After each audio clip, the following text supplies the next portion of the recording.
चलिए हम लोग अब चलते हैं 4.3 का एक नंबर में। एक नंबर में क्या है sir? 2x² minus 3x plus 5 equal to 0। ठीक है। अब यहाँ क्वेश्चन क्या कहता है कि निम्नलिखित द्विघात समीकरण, ये द्विघात समीकरण है क्योंकि इस समीकरण का सबसे अधिकतम घात कितना है? 2 है कि नहीं? द्विघात समीकरणों के मूलों की प्रकृति ज्ञात कीजिए। मूलों की प्रकृति निकालना है।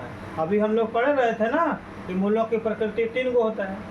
डी 0 से बड़ा होगा, डी 0 के समान होगा, डी 0 से छोटा होगा। तब कब निकलेगा मूल और कब नहीं निकलेगा बताए थे ना। डी का मान अगर 0 से बड़ा होता है तो 2 को भिन्न भिन्न मूल निकलता है, अलग अलग निकलता है। डी का मान 0 के बराबर होगा तो 2 को समान निकलेगा। और डी का मान अगर 0 से छोटा हो गया तब तो कोई मूल निकलने वाला नहीं है। यहाँ पर क्या बोलते हैं? पहले प्रकृति ज्ञात कीजिए, यदि मूलों का अस्तित्व है तब उसको निकालिए। अगर मूलों का अस्तित्व होगा तब उसको निकालना है। तो पहले हम लोग टेस्टिंग कर लेते हैं। तो सर जी इसके लिए है ना, सबसे पहले याद रखिएगा, क्या कीजिएगा? ए बराबर लिख लेना है। कितना होगा? 2 होगा। ए बराबर कितना होगा? मुंडी ऊपर कीजिए। ए बराबर कितना होगा? 2 होगा। x² को जितना से गुना कर रहा है वो क्या होगा? a। x को जितना से गुना कर रहा है वो क्या होगा? b में कितना होगा? घटा 3 होगा। और यहाँ पर अचर संख्या के रूप में जो लिखा है वो क्या होगा? c। ABC निकल गया है। अब मूलों की प्रकृति के लिए हम लोग क्या करेंगे? चूंकि d बराबर क्या था? b² minus 4ac।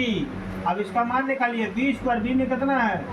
-3 का square minus 4 into a equal to कितना? 2 इंटू 5 हो गया। 3 तिहाई 9। अब इसको गुना कीजिए, कितना हुआ?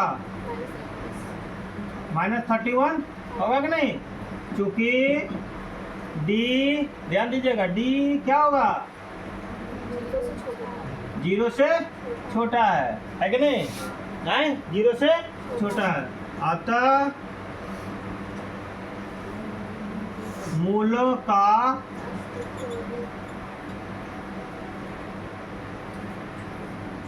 अस्तित्व नहीं है। इसका मतलब है इसमें मूल नहीं है। और जब नहीं है तो खोजेंगे तो कहाँ से मिलेगा?